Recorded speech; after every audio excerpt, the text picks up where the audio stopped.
She tilted her chin slightly as if she were granting him the honor of hearing her final justification. The dim light from the cafe window cast a sharp edge on her perfect features. Features Ethan had once traced with his fingers in moments of quiet devotion.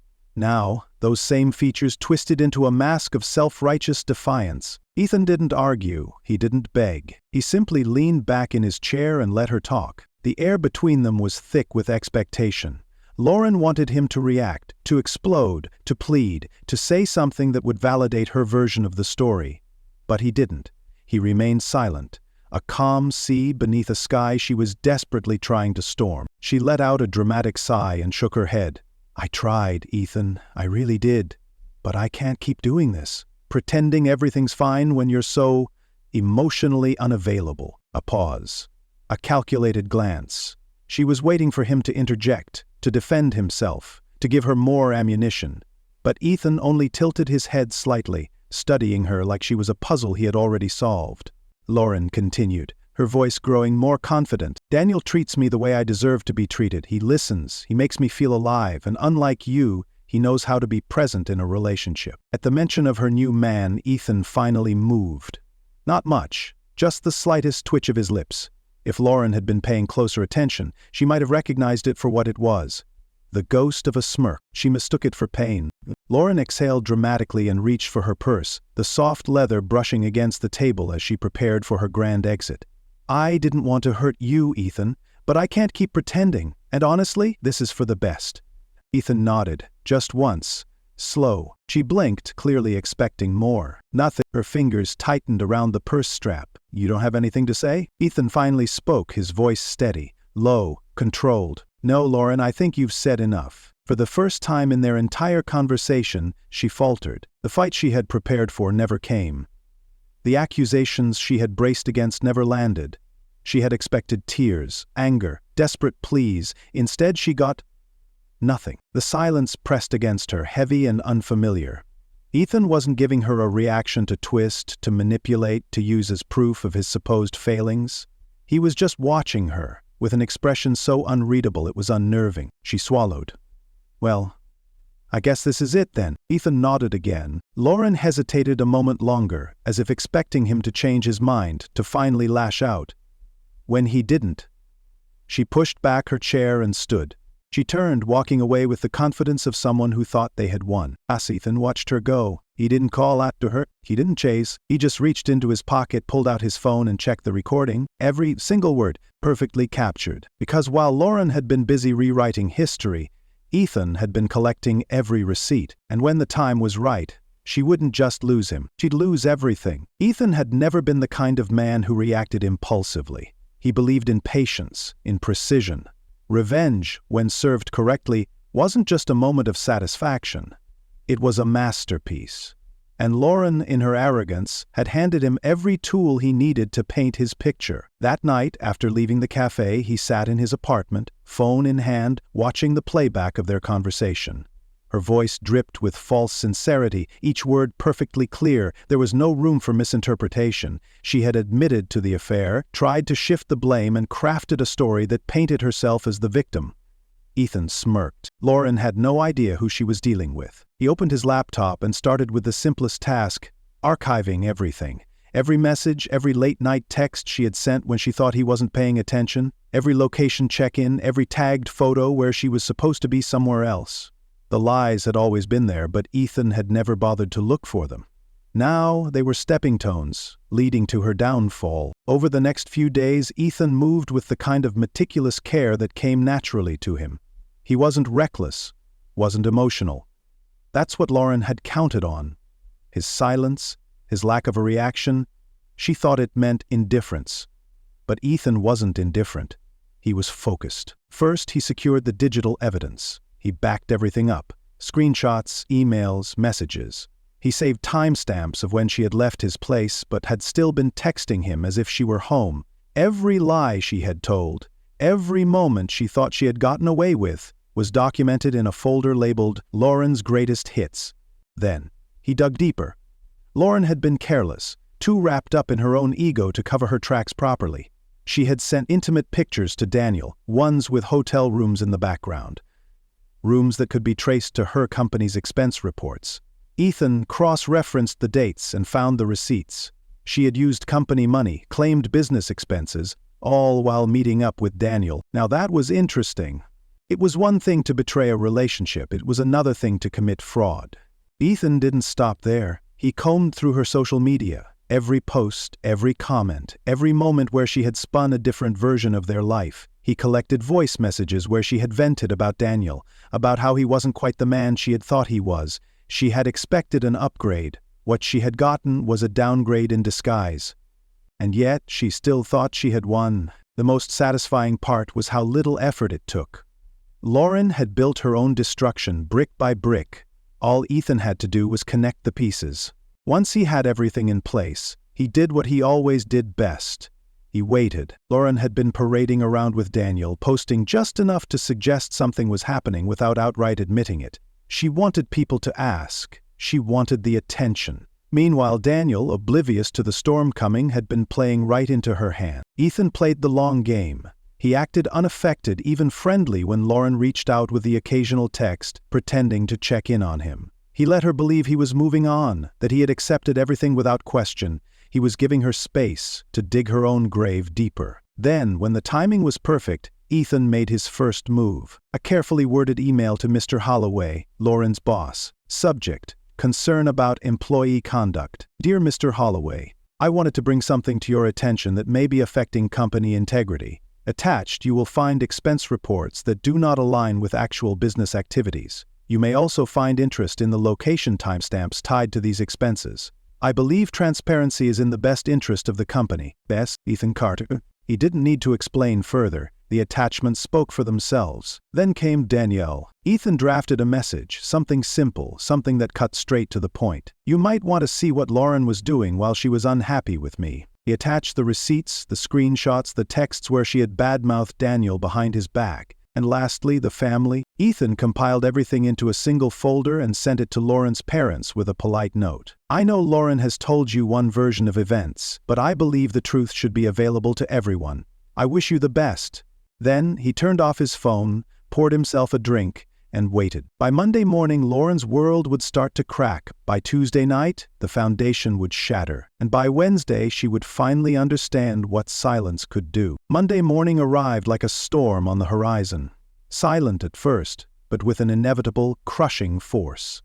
Ethan didn't have to do anything more. The dominoes had already been set in motion. He sat at his desk, sipping his coffee, checking his emails as if it were just another day. But for Lauren, today would be the beginning of the end. It started with Mr. Holloway. Lauren had barely stepped into the office when she was pulled aside by HR. At first she assumed it was a routine meeting, but when she noticed the stern expressions on their faces and the thick folder placed in front of her, the blood drained from her face. The email Ethan had sent was simple, direct, and damning. The company expense reports showed a pattern of irregularities, business trips that coincided a little too perfectly with her private rendezvous. Receipts matched timestamps from the hotels, and her work calendar conveniently aligned with nights she had spent with Daniel. It was one thing to cheat in her personal life, quite another to misuse company funds to do it. She tried to argue, to talk her way out of it, but Mr. Holloway was not a man who entertained nonsense. His company prided itself on professionalism, and Lauren had just thrown a stain across its name. Lauren, your behavior has put us in a difficult position, Mr. Holloway said, his voice devoid of any emotion. You understand how serious this is, don't you? Lauren nodded weakly, her throat dry. You have two options, he continued, leaning forward. Resign quietly, or we escalate this with legal action. Either way, your time here is over. She opened her mouth, ready to plead, to spin another story. But the documents in front of her, the undeniable proof, left her defenseless. She knew better than to push. With shaking hands, she signed the resignation papers, her heart pounding with humiliation. As she walked out of the building for the last time, her phone vibrated. A message from Daniel. We need to talk. Now. Her stomach twisted. She had planned to meet him later for drinks, a celebration of her new beginning. But something in his message made her uneasy. She barely had time to process it before her mother called. Lauren, what the hell is going on? Her mother's voice was sharp, filled with disappointment. Lauren had always been able to control the narrative, especially with her family, but now they had seen the screenshots, the messages. The proof Ethan had delivered. "Mom, I can explain." "Explain?" her mother snapped. "Explain what? That you lied to all of us? That you betrayed Ethan and then had the audacity to act like the victim?" Lauren couldn't speak. "Your father and I are disgusted. We don't want to hear from you until you figure out who you really are." The line went dead. Her entire body felt cold. She barely had time to collect herself before another message popped up. "Daniel again. Forget it. I'm done. Don't contact me again." Lauren stopped walking. She stood in the middle of the sidewalk, her world collapsing around her. Ethan, wherever he was, smirked. Checkmates. Lauren sat in her car, gripping the steering wheel so tightly that her knuckles turned white. Her phone sat on the passenger seat, the screen dim after Daniel's final message. The rejection burned more than she expected. Just last week she had been convinced she had it all. Her freedom, a new relationship, and the perfect story to tell. But in the span of a single day, her world had unraveled. She took a shaky breath, trying to steady herself. She needed to fix this. She could fix this. Her first thought was Daniel. He wasn't answering her calls, but maybe if she showed up at his place, she could explain, smooth things over. He had been so confident, so sure of their future together. Why was he suddenly running now? When she pulled into his driveway, her heart sank. His car was gone. She sat there for a moment, debating what to do next. Then her phone buzzed again. This time it was her best friend Ashley. "Lauren, what is going on? I just got a text from Ethan." Lauren's breath caught in her throat. "What did he send you?" Ashley hesitated before replying. "Everything." Lauren's stomach twisted. "Ashley, please, you have to believe me. Ethan is making this worse than it is." "Making it worse?" Ashley's voice was sharp. "Lauren, he didn't make anything. You did this. You lied to all of us and you let us think Ethan was the problem. I defended you." "Ashley." "No, Lauren, I can't do this. Don't call me again." The line went dead. Lauren felt like she was suffocating. The walls were closing in, every escape route shutting one by one. She stared out at the empty driveway, realizing that, for the first time in years, she was truly alone. Back at his apartment, Ethan scrolled through his phone, watching the aftermath unfold. He hadn't needed to do much.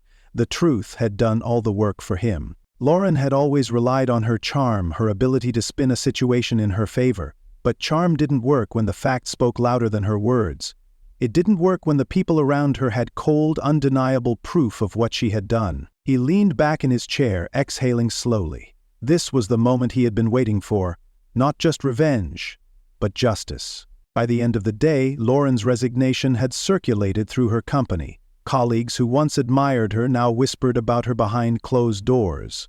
Daniel, embarrassed by the exposure, wiped every trace of her from his life. And her family, the people she had always been able to manipulate, they had turned their backs on her completely. Ethan's phone buzzed. A message from Lauren. "What did you do?" He smirked. He left it on read. Lauren sat in the dim glow of her apartment, staring at the blank walls. Just days ago, her life had felt limitless, like she was on the brink of something better, something thrilling. Now, she had nothing. Her career was over. The resignation she had been forced to sign had spread through her industry like wildfire. No company would hire someone with a reputation for abusing expense reports, especially when the proof was so well documented. She had tried reaching out to old colleagues, hoping to find some kind of professional lifeline, but their responses were cold, distant. Doors that had once been open to her were now firmly shut. Her relationship with Daniel had shattered faster than she could comprehend. She had believed he was her escape, her fresh start. But when faced with the truth of her actions, the way she had badmouthed him behind his back, the way she had manipulated the narrative, he had disappeared without so much as a conversation. His final message, "Don't contact me again," replayed in her head like a haunting echo. Her family had turned away from her too. She had expected her mother to be upset, but she had never thought she would be outright abandoned. When she called, her mother's voice was clipped, exhausted. "We don't know who you are anymore, Lauren. We don't want to be part of whatever mess you've created." Click. That had hurt the most. Desperation clawed at her chest. There had to be someone left who would listen to her, someone who would still see her as the victim. She scrolled through her contacts, her thumb hovering over Ethan's name. She hesitated. After everything, would he even pick up? Her pride screamed at her to let it go, to pretend she wasn't affected. But her pride had already cost her everything. So, with shaking fingers, she typed out a message. "Ethan, please, let's talk." She hit send and waited. And waited. The 3 dots blinked on the screen for a moment. just long enough to give her hope before they disappeared. Then, the worst happened. Scene, no reply, no response, just silence. She tried again. Ethan, I'm sorry, please can we meet? Panic set in. She sent another message, then another. Her fingers moved frantically, typing apology after apology, excuse after excuse, until finally, locked. Lauren let out a shaky breath, her phone slipping from her grasp. That was it. The final door had closed. Ethan, meanwhile, set his phone down and leaned back in his chair, exhaling slowly. He had expected her to reach out. He had expected the regret, the desperation. But he was done. Lauren's downfall had not been an act of vengeance. It had been a lesson. Lies had consequences. And now, she had to live with them. Without him, Ethan stood, stretched, and walked out the door without a second thought. He never looked back.